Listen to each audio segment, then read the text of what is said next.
What happens when a country tries to fix its economy by pushing migrants out? South Africa thought it had an answer. Remove undocumented foreigners and the pressure would ease.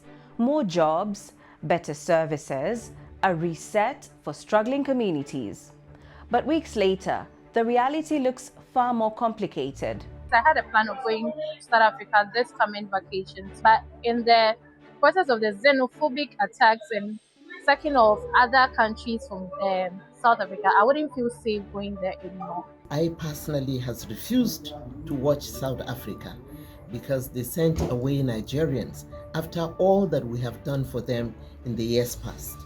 For many across the continent, South Africa no longer feels like a shared home, but a closed door. Welcome to the flip side. Thousands of migrants, both undocumented and documented, have left South Africa.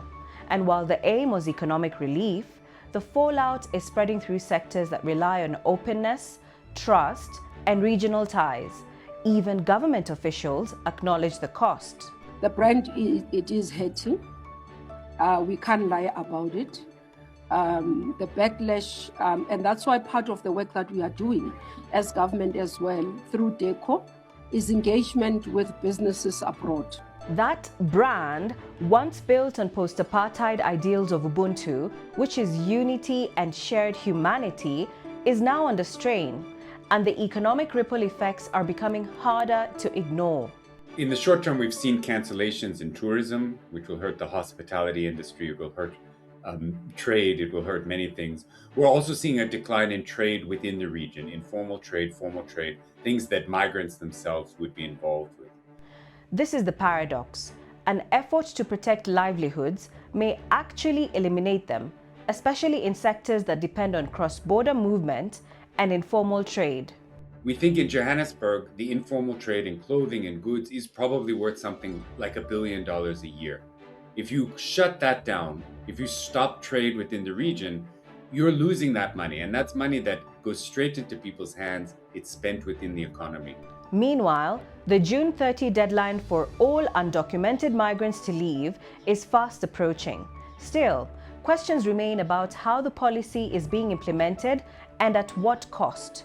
The ways in which we are seeing things manifest currently is harming South Africa's reputation, both within the Southern African region, continentally and globally. The lack of substantial engagement by the state and engagement to try and ensure that the kind of 30th of June condition is being challenged by the state is lacking at the moment. There is no denying South Africa's economic pressures. Unemployment is high, public services are stretched, frustration is real. But experts warn that blaming migrants may be misdiagnosing deeper structural issues, from governance challenges to slow economic growth. So is there another path? As South Africans and everyone living in South Africa, we need to make sure that our government is appropriately stewarding the funds available, and that the services, health and education services that are required are being appropriately supported.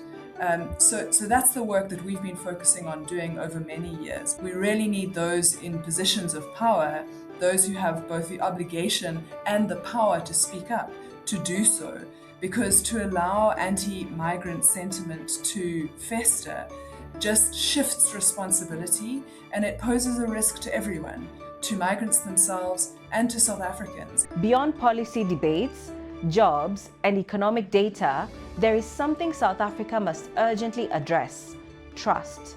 Trust between neighbors, trust across borders, trust in what South Africa stands for. And that is the flip side.